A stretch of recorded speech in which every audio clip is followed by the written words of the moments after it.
down this way. Yeah, let's get out the way we came in. Okay, on. Come back. Everybody down. Carl? Yeah, right here. Hey, go out the way we came in. Yeah. You got something? Come on, guys.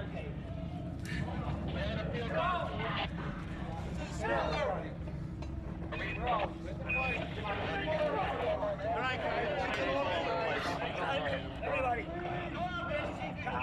Right here.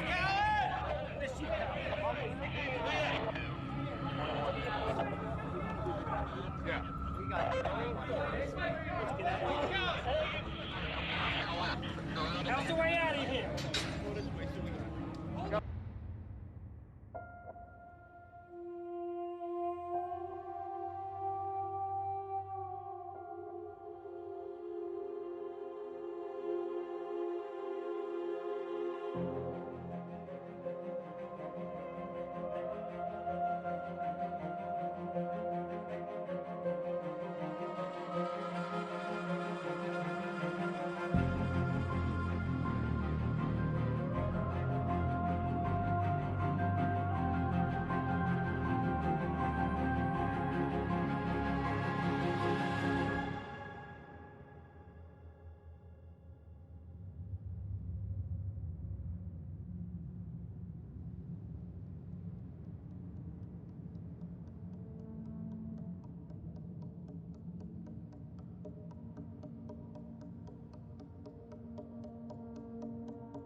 It's 2 minutes before the top of the hour. AP Network News. Good morning, I'm Ross Simpson. Air Jordan is apparently ready for takeoff. Former NBA superstar Michael Jordan is on his way back to the NBA. President Bush is going to get an earful from Republican members of Congress when he hosts the annual congressional barbecue tonight at the White House. The president visits a school today to tout his education proposals before heading back to Washington.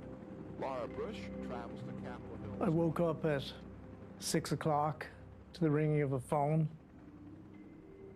The meeting that I was supposed to attend was moved from the Marriott Midtown to the Marriott at World Trade. Watch your step, please. Thank you. Good morning. Good morning. Good morning. Good morning. Thank you. Watch your step, please. This meeting was very important. And I shared a lot of the details with Ruth, my sister. And she said, Ron, you know, stand out. And I said, look, I have a new suit and a nice bright yellow tie. And Ruth thought that was perfect for this meeting.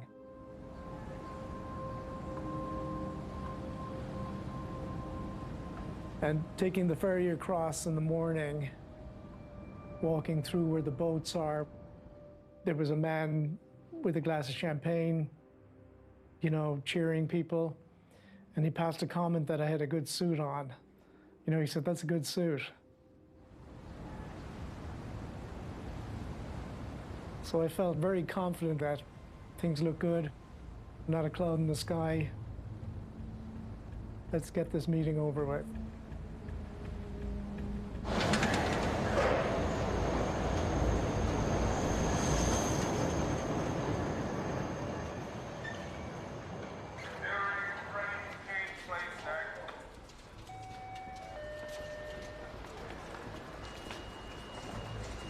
I worked at the hotel that was between the two towers, and I was a production chef.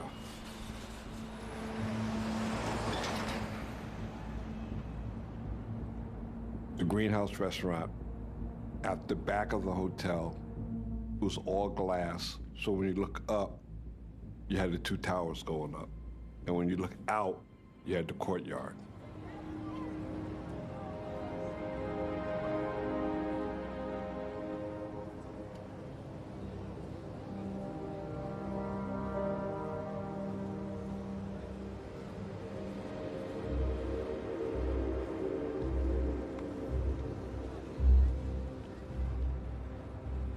The first time I saw them, I was going there for an interview. It was like love at first sight. They're massive. And they go literally into the sky.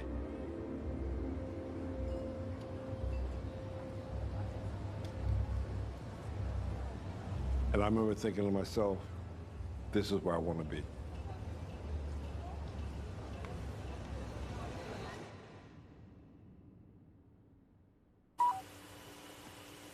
American 11, climb maintain level 350.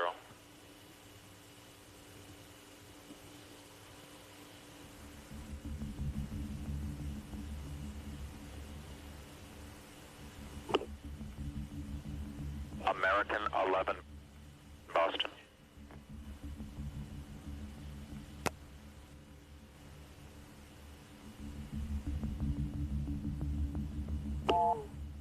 This is Adam. This is Boston. I turned American 20 left, and I was going to climb him. He will not respond to me. Looks like he's turning right.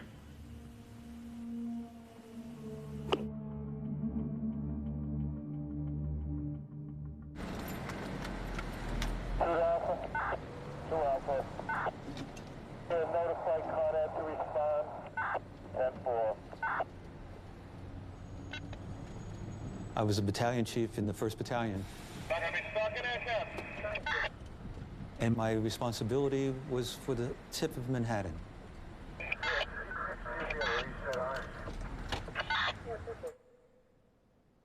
I'm the first one in my family to be a firefighter. My father was a letter carrier in the post office.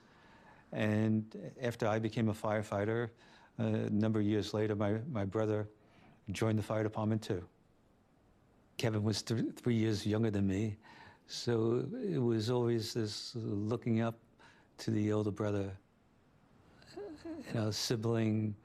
I'm following in your footsteps, and every now and then I'll outdo you. Danny, is that as you good? Yeah, it's good. Chief on and let the traffic good, over. Battalion chief was just a great rank. It allowed me to step back a little bit, and yet, at the same time, to be connected to our firefighters. S5 box is what he called it. I don't think it goes into... These babies are all locked up. We'd have to start forcing things in. That morning, I had 20 years and 6 days in the fire department. In other words, I could have retired 6 days earlier because I had my 20 years in. But I was enjoying being in the fire department so much that I didn't even think about retiring. All there was just a bunch of connections. All right. 25. And then we get a call for a gas leak on the corner of Church Street and Lispenard.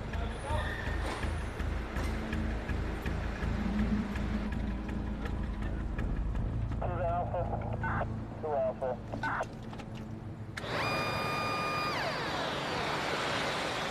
The gas main's right here, right alongside this.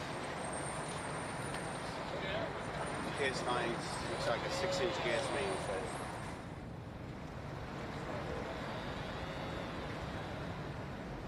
That day, I was working as the aide to Chief Viper. And that was a position that I had only done like once or twice. Tell me of several manhole covers that have blown.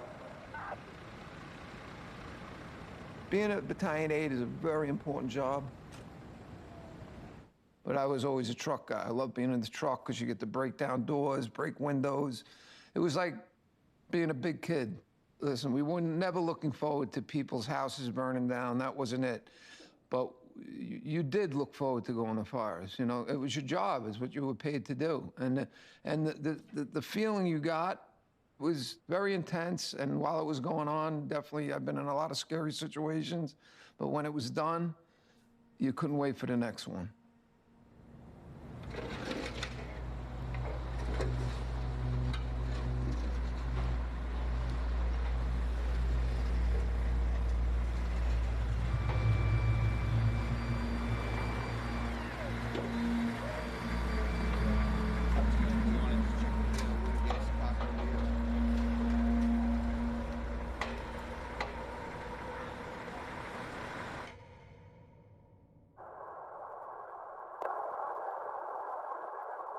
Hello?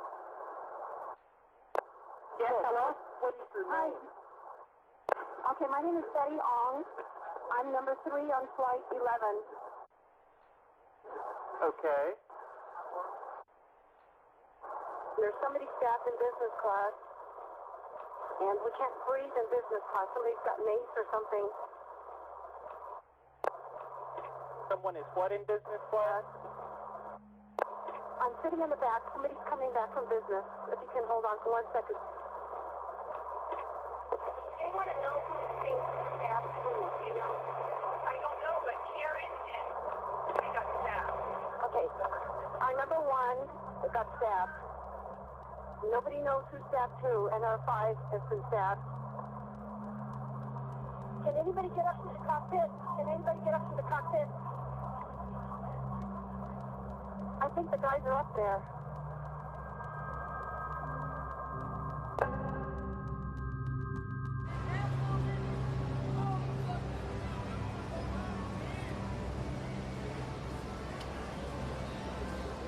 When I got to the Marriott, I was early. I mounted the steps that led up to the hotel.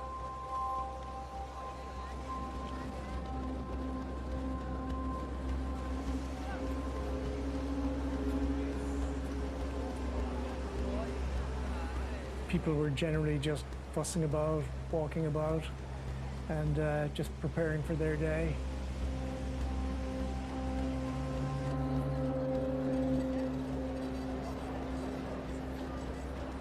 First thing I wanted to do was go to the bathroom, check my hair, check my tie, make sure I look good for this meeting.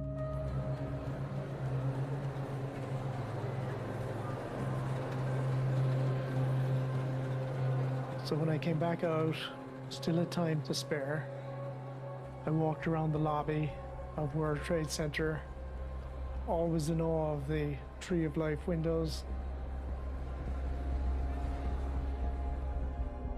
And then I walked back and sat down in the hotel lobby.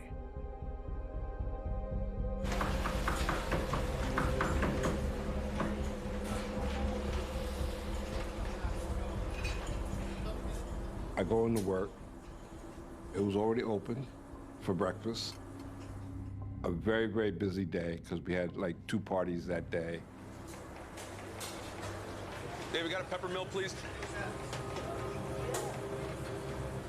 So I cooked all the pasta and the sauces for the banquet parties. And I was stacking it.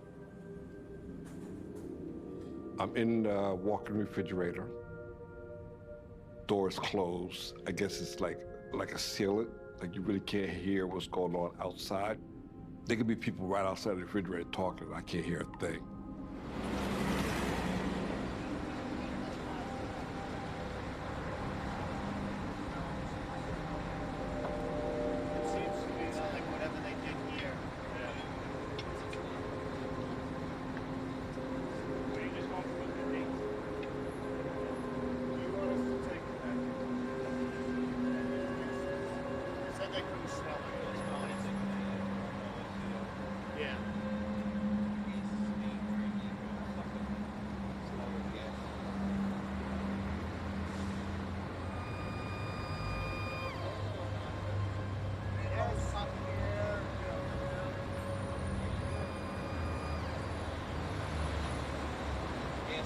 Third alarm assignment, don't into that area.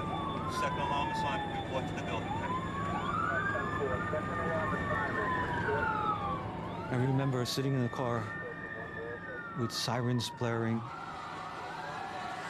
air horns from the engines and the trucks, and lights on. I remember saying to myself, let me slow down my thinking.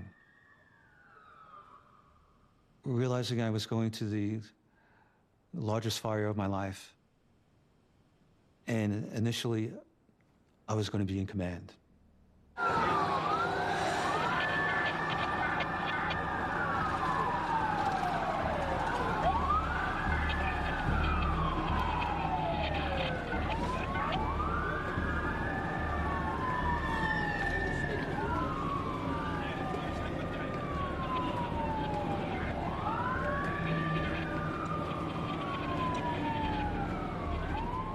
as we pull onto the West Side Highway and I look up, it was overwhelming.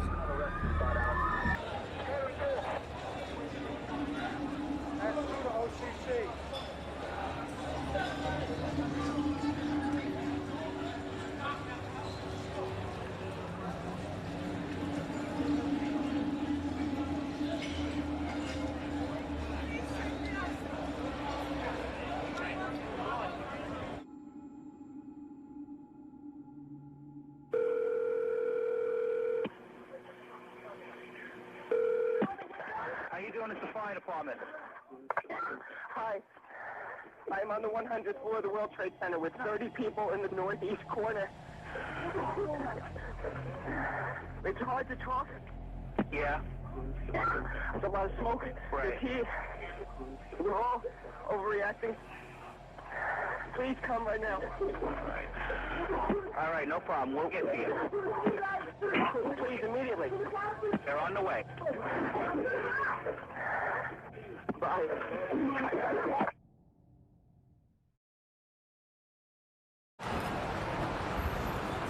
Stop.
People were running around,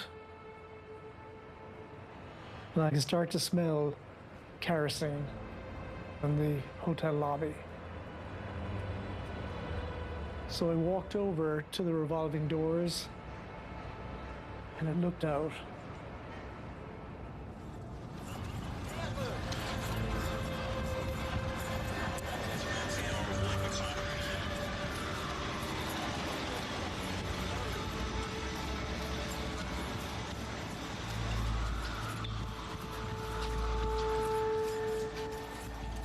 I couldn't figure out what was happening. And I saw this woman coming through the haze with her hands out. And I just couldn't figure out for the life of me, like, what was wrong with her. And as I went closer to her and as she walked to me, I could see she was badly burnt. And I could see that she was still smoldering. So I brought her into the lobby and I sat her down by the wall.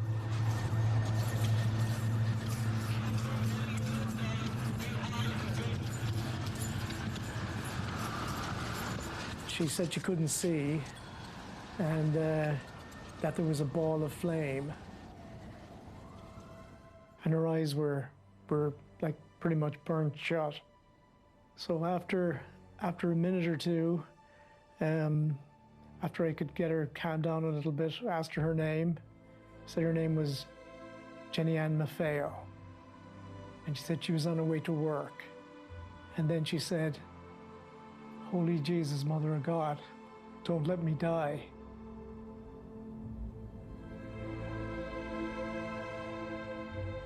She said, "Help me. Don't let me die, help me."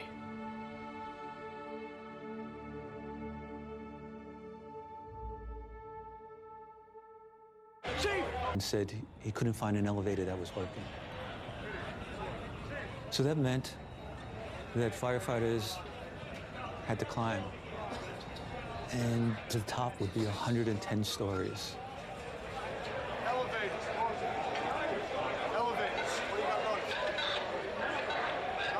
running?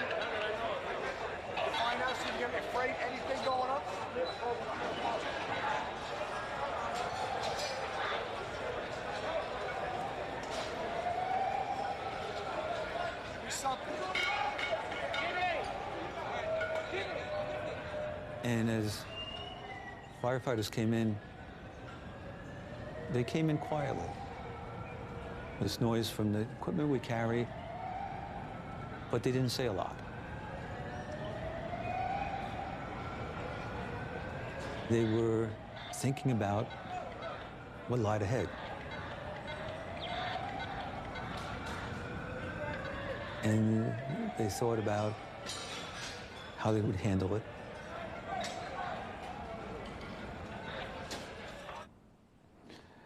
And I could remember one lieutenant coming up to me, lieutenant from Engine 33, not saying a word. And we looked at each other, wondering if each of us was going to be okay. And then I told that lieutenant, as I told many other officers that came in, I said, take your firefighters, go upstairs. As you go up, evacuate the building, and then go up to the 70th floor where you'll regroup so we could rescue those that are trapped. The lieutenant turned around, took his firefighters, and as he turned around and started to go upstairs, that was the last time I saw my brother Kevin.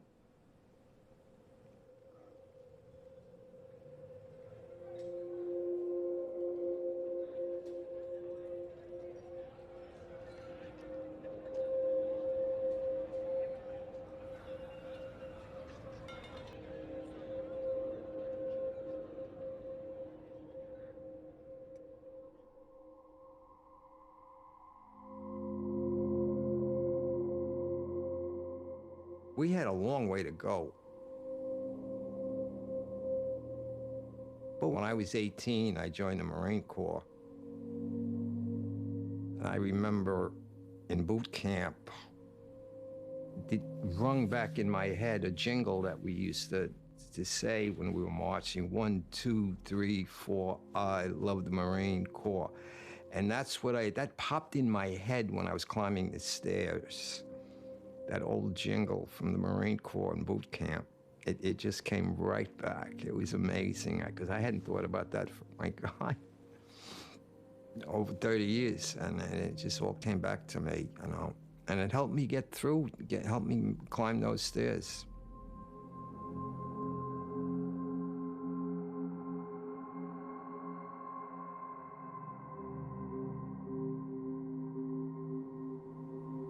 The stairways are relatively narrow,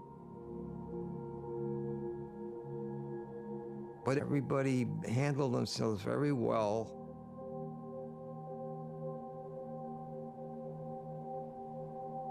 Nobody panicked. People were thanking us. Thanks for doing a great job.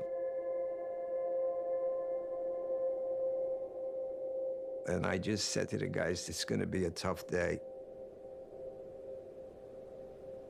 but we're going to get through it.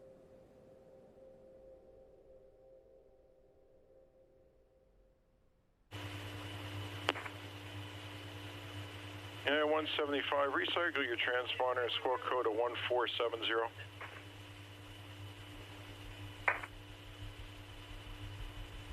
United 175, New York. United 175, do you read New York? Delta 1489, do you read New York? Delta 1489, go ahead. Okay, just wanted to make sure you read New York. Hello? Do you see that United 175 anywhere? And do me a favor, you see that target there, the 33-5 climbing? Don't know who he is. We have a hijack. We have some problems over here right now. Oh, you do? Yes, I can't get a hold of the United 175 at all right now. And I don't know where he went to. All right. Okay, I'll see if I have one. All right. United 175, New York.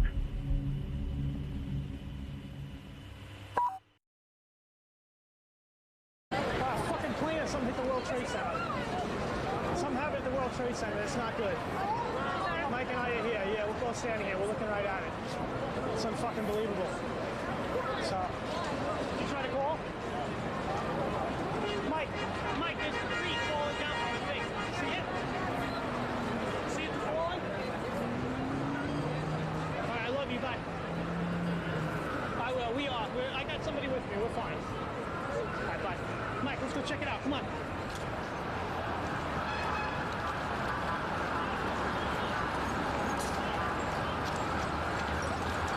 Sucker's still falling. Let's get out of here. Mike, we're gonna get killed. Mike, we're gonna get killed.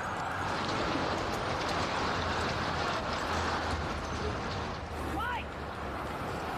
Mike!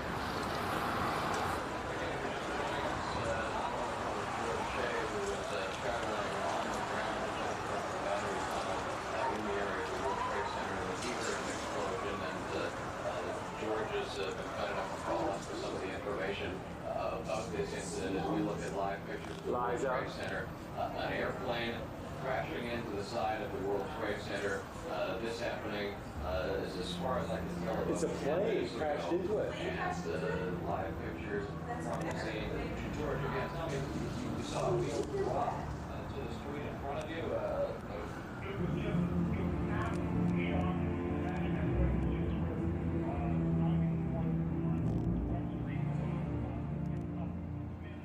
I'm in the walk-in refrigerator for a good 15 minutes.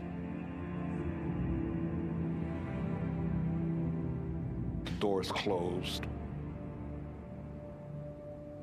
And when I come out of the refrigerator, there's nobody there. There's no kitchen staff, there's no waiters, there's just nobody there. And I'm like, where's everybody at? Where's everybody at? I look into the chef's office and I notice the ceiling is cracked. There's a crack in the wall, there's a little bit of water coming down. And then a guest comes in from the restaurant and I go to tell him, like, you can't be here. You gotta go back out. But I already noticed he had a crazed look in his eye. And then he's like, just go look. Just go look. As I'm pushing the door open, there's something caught in the door.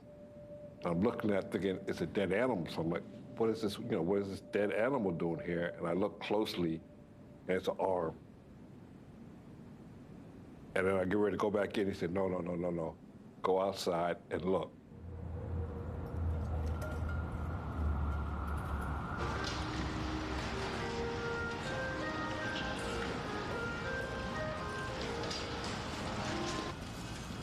As I look around the courtyard, there's nobody there.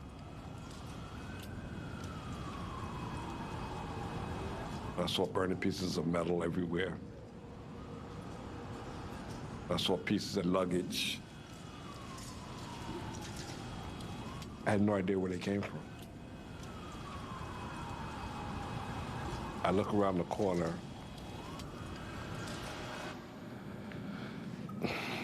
And there's bodies everywhere. As far as I can see, it's like just broken up bodies. Like, that's all I can see, maybe 100 bodies just broken up into little pieces, just arms and legs and heads and everything. And so right away I'm freaking out. And then a body comes falling out the sky and lands right in front of me. Just boom! Like loud, and just like breaks up when it hits the ground. And then like a friend of mine, I don't even know where he came from. He's like, did you see that, Kevin? Did you see that? And it's like, yeah, I saw that. So now we're trying to figure out how to get out.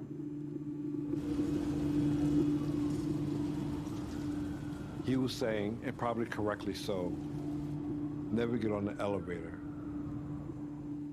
And I remember thinking to myself, it's only 2 stories. I would be downstairs before you know it. And I remember pressing the button, thinking to myself, if the door opens up, I'm getting on it. I pressed the button, the door opens up. I look at it, Abdul, I said, come on, you coming? And he says, no, and he goes all the way. And I get on the elevator, and he never made it out.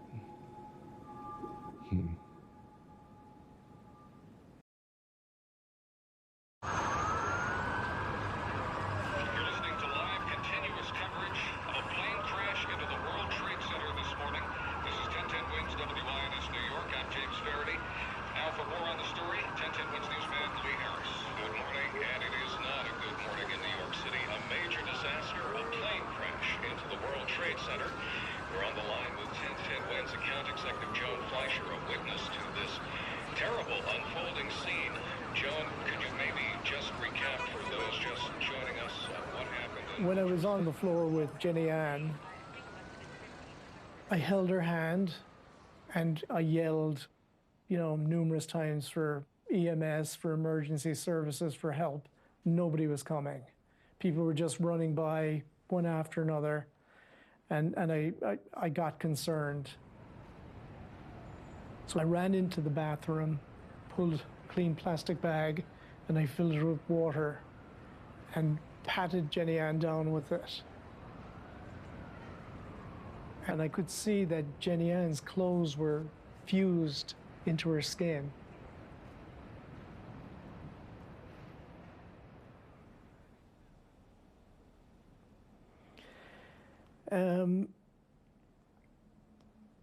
While we were on the floor, and when there was no emergency services help or aid coming, Jenny Ann was getting more and more concerned that she was going to die.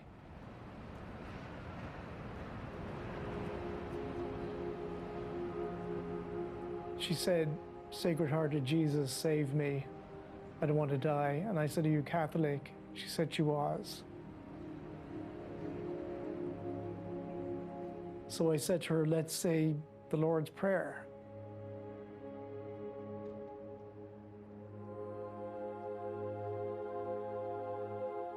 Our Father, who art in heaven, hallowed be thy name.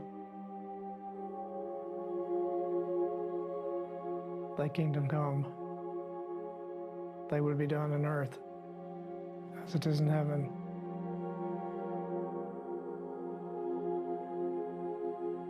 Give us this day our daily bread, and forgive us our trespasses, as we forgive those who trespass against us.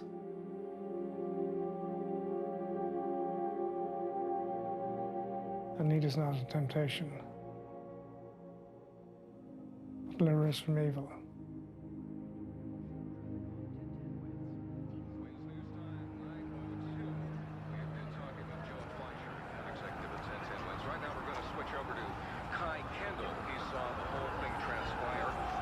Vantage point on 14th Street, and again we're talking about a plane crash into the World Trade Center. Kai, what did you see and what can you see now? Well, I saw the plane come overhead. I happened to be looking south towards the World Trade Center. There's now another explosion occurring right at this moment in the other building.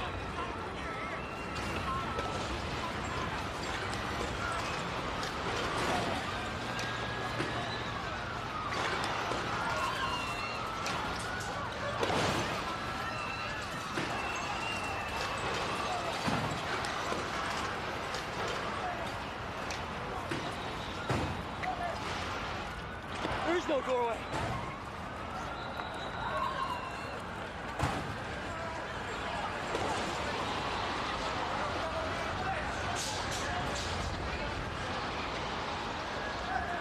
Scott, let's get the fuck out of here. Get the fuck out of here.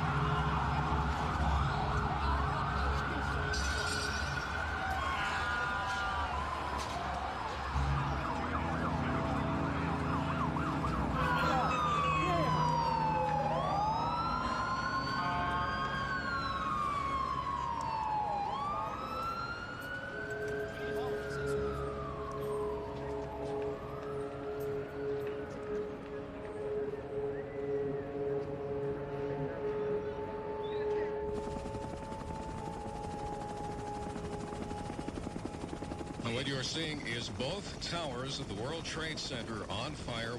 A second plane the size of a passenger jet flying into the second tower of the World Trade Center. And this is a horrible tragedy unfolding in New York City on this, what was a bright sunny morning.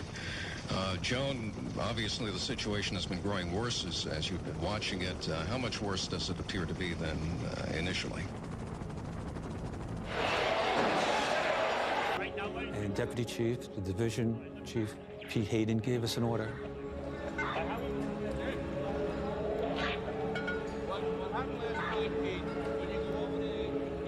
Half of us would stay in the North Tower. The other half would proceed to the South Tower.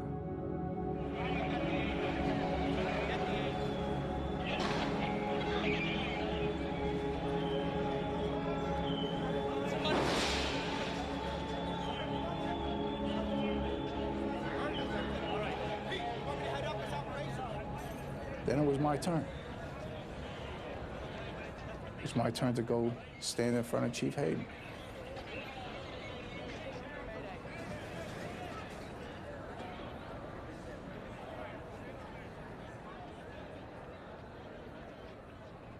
Our orders were to go upstairs in the North Tower for search and rescue. And one of the firemen from Rescue 1 looked up, he said, "We may not live through today." And we stopped, and we thought about what he said. He said, "You're right, we may not." And we stopped, and we took the time to shake each other's hands and wish each other good luck. And it's great knowing you. And hope I see you later. And of all those guys I was surrounded by, I'm the only one that's alive. They all died.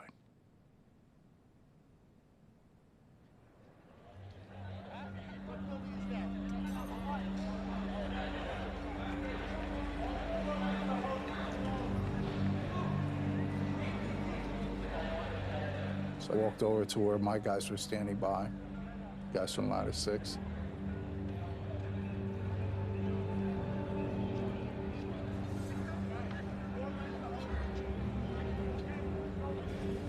And I say to them, "It's all right, guys, here's the deal. It's a raw deal, but this is what we have to do."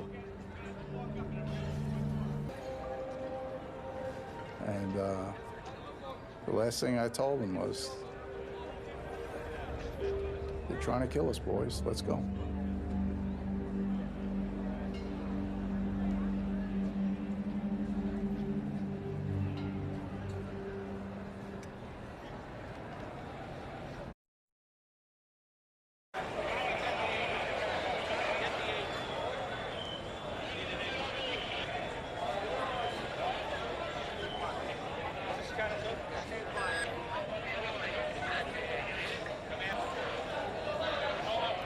The repeater radio system got knocked out when the first plane hit.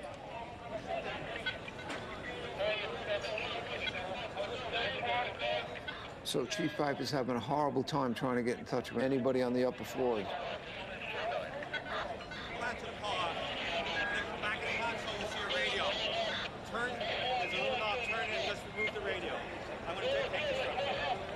And that's when he sent me back out to see if I could grab the repeater radios.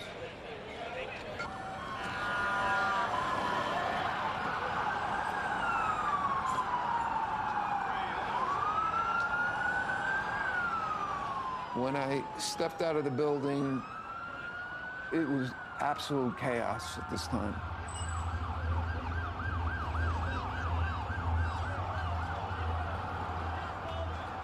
People trying to go out, firemen trying to come in.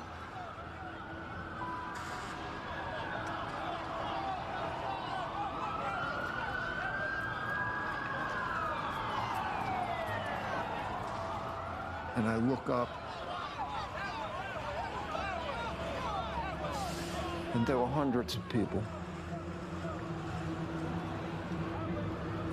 hanging onto the building.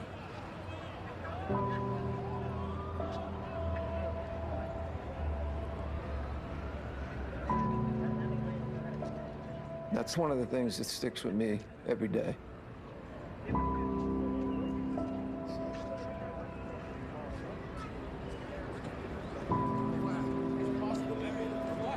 Look, another man. Oh, God Almighty. Oh, God Almighty. Oh, God Almighty.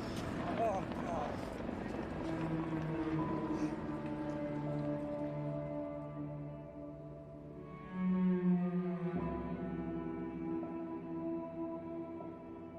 I can't imagine being in those people's shoes, having to make the choice of either burning to death or I mean, jumping and knowing you're dying. Horrible. That's absolutely horrible. Poor people.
But we knew exactly what it was every time it happened. Another life being lost.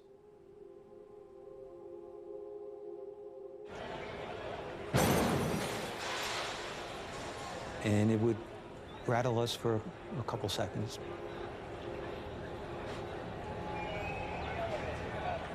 But it was almost motivating us to push even further, to get to the people that were trapped. And I grabbed the PA system and I made an announcement to wait, if you can, we're coming.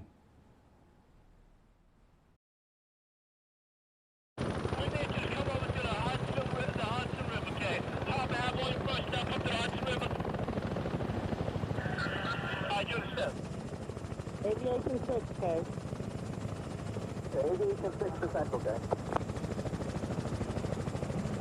Be advised that on the 106th floor, the floor is crumbling. People are trapped at that location. Yes, got it, Central.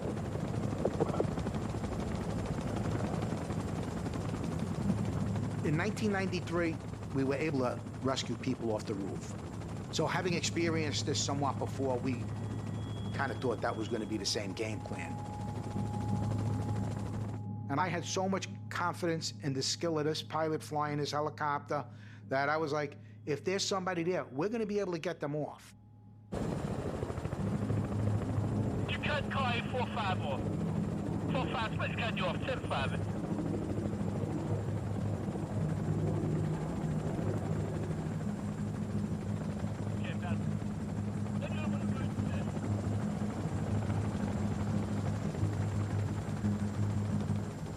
But as we're approaching, you could start to see the size and scope of this. You're to stand by. You're to stand by one. We'll get Harbor Base. Say what Central Harbor Base, Kate. First thing we did was survey the rooftops of both the north and the south tower. Command post on the air, command post. The south tower, the amount of smoke that was billowing up and coming over the roof, just, it was out of play. Aviation on the air. Aviation on the air. Aviation 3, proceed with the message. People hanging off the windows about 5 floors from the top. There's at least 50 people hanging on. We proceeded over to the North Tower, and there was an opening by the northwest corner. Corner Central. 57 Chuck 1, proceed, thanks. We're taking a look at the northwest corner of the north building. I could make out the little pebbles on the roof. I could see the individual pebbles. That's how close we were. Male hanging on the side of the building, on the Church Street side.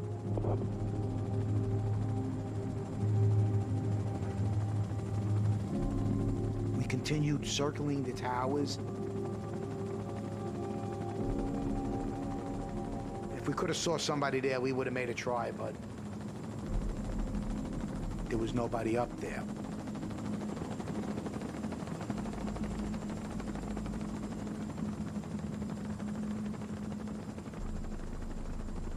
My heart just sunk into my stomach, and I'm looking out the window of the helicopter, and I'm seeing people. I'm seeing mothers, I'm seeing fathers, I'm seeing brothers, I'm seeing sisters, literally, and standing on the damaged portion of the building what looked like white napkins, handkerchiefs, tablecloths, and they were waving them to let us know we need assistance. We need assistance. Can you help us? And there were so many, and there's nothing you can do, but you're witnessing it. You're watching it. And I'm sure they were looking back at us, and they maybe were reading our facial expressions that it was bad. It was very bad.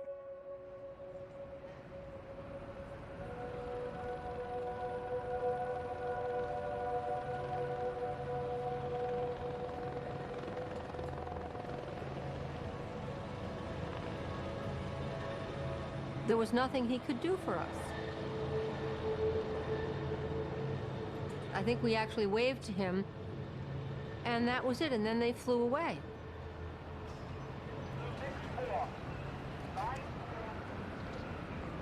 So I told everybody to call their families.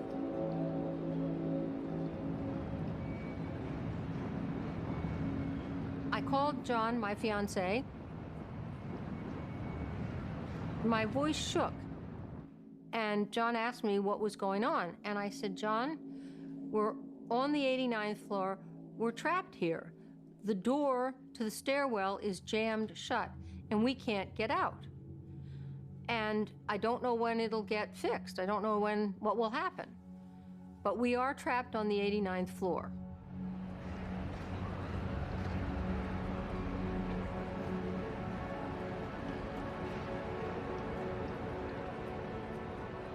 I think at that time, when we were making our phone calls, there were probably a lot of people throughout the World Trade Center making similar phone calls, calling friends, family, loved ones, and communicating probably fear, anxiety, and love.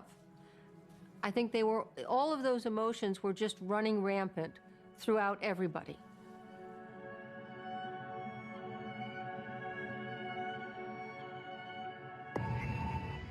Mom, it's Steven. My building got hit by a plane, and right now I think I'm okay. I'm safe now, but it's smoky. I just want to say how much I love you, and I will call you when I'm safe. Okay, Mom? Bye.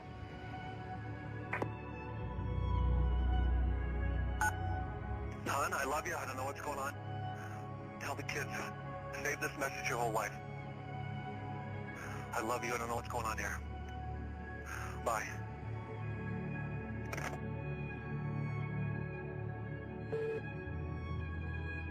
I just wanted to let you know I love you, and I'm stuck in this building in New York. There's lots of smoke, and we just wanted you to know that I love you always.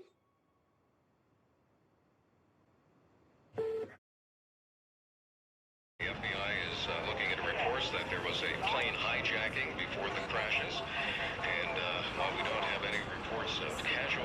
This time, looking at the scene, the gaping holes in both towers, the smoke and the flames, it is reasonable to assume that there has been massive loss of life in New York City this morning.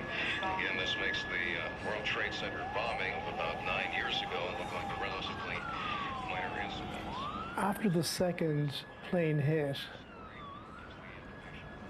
a rumble came through the lobby. I can remember standing up in shock, wondering, what the hell is that?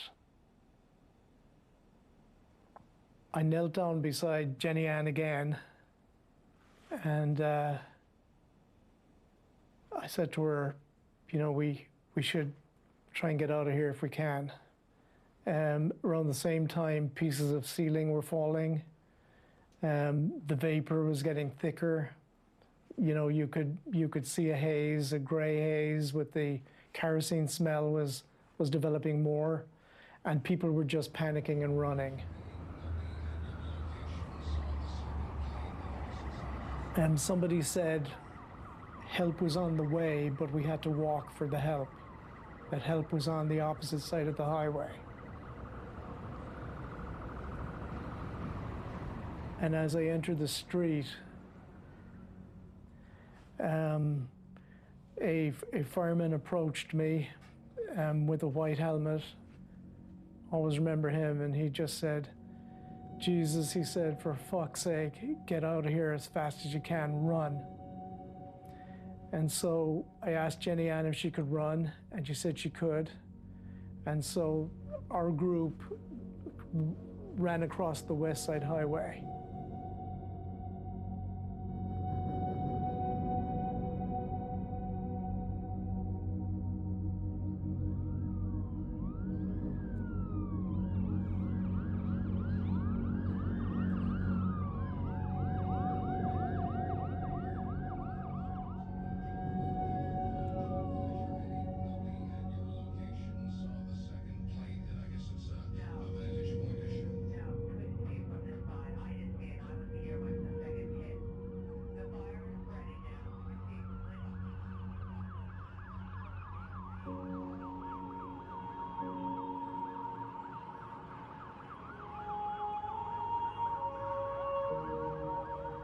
While they were packing Jenny Ann into the ambulance, I leaned over and said to her,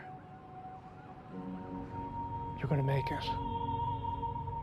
You got to make it now.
All I knew was I'd been through something horrific, and all I wanted to do was just go home, have a shower, go back to life.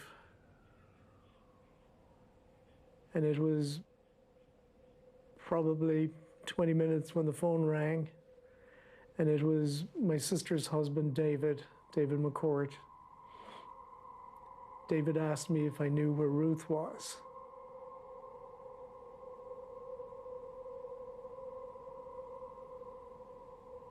Ruth was a little bit over a year and a half younger than me. We were very close.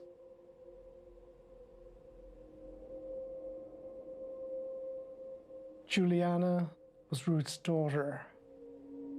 most loveliest child you could imagine.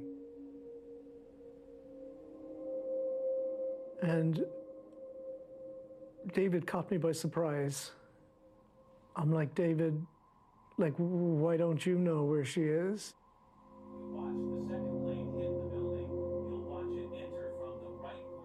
And he said, Ron,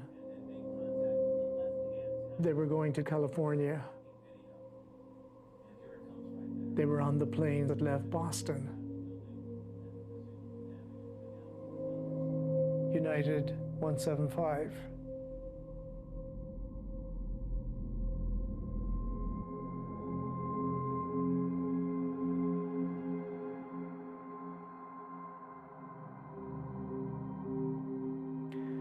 I think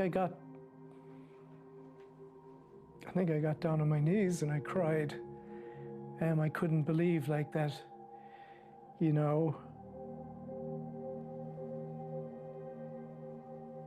I was literally saying the Lord's Prayer with this woman on the ground of World Trade Center. You know, when my sister's plane hit,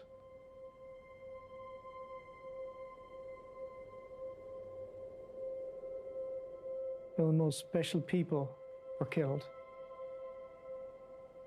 This was my world, never to be the same again.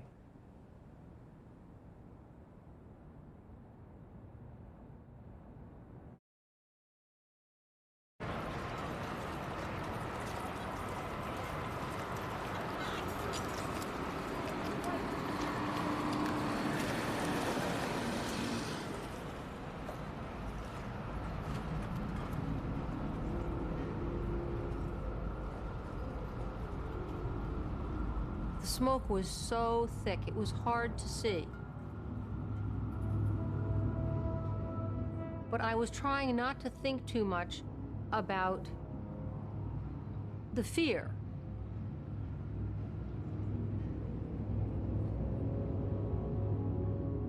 So I would go out and check the door, and it was always jammed.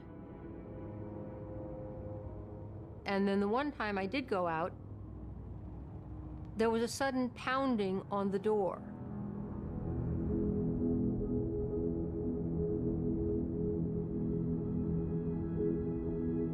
And I saw these two white hands coming through.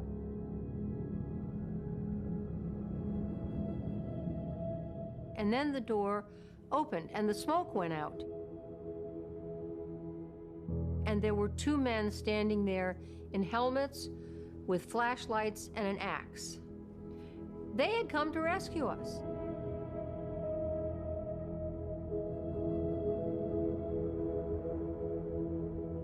They told us to get out, go downstairs, and run.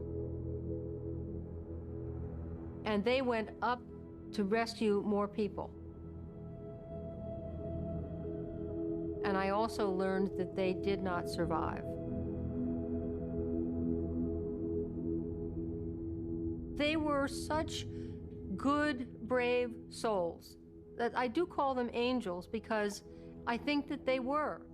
And they were doing everything they could that day to make sure that people got out of the tower. And as I said, they went up when they should have gone down to save themselves, but they didn't. They went up and put themselves back in harm's way just to save other people. So I do think they were angels. They were true heroes.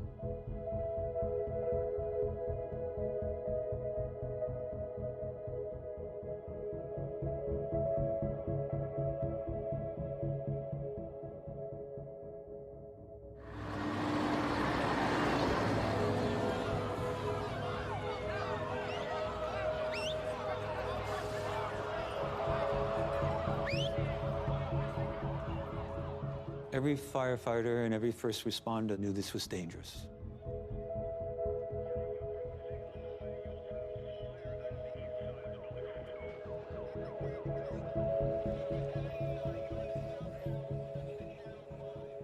They saw the smoke, and the flames coming from the top of the building.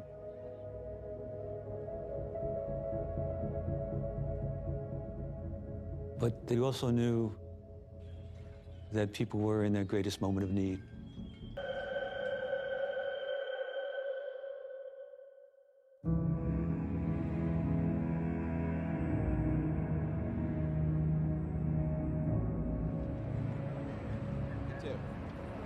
Two, one. This is as close as we can get to the base of the World Trade Center. You can see the firemen assembled here, the police officers, FBI agents, and you can see the two towers. A huge explosion now raining debris on all of us.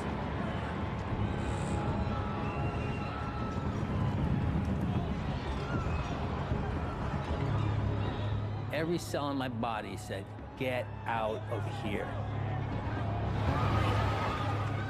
Yoily, in! And he's telling me to cut his leg off.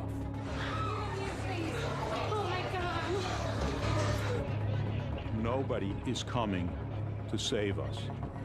We have to get out of this building on our own. There is still one more aircraft somewhere. I took the phone and I heard Mark's voice. He said, "Mom, I just want to tell you I love you. There are 3 guys on board who've taken over the plane, and they say they have a bomb. You believe me, don't you, Mom?"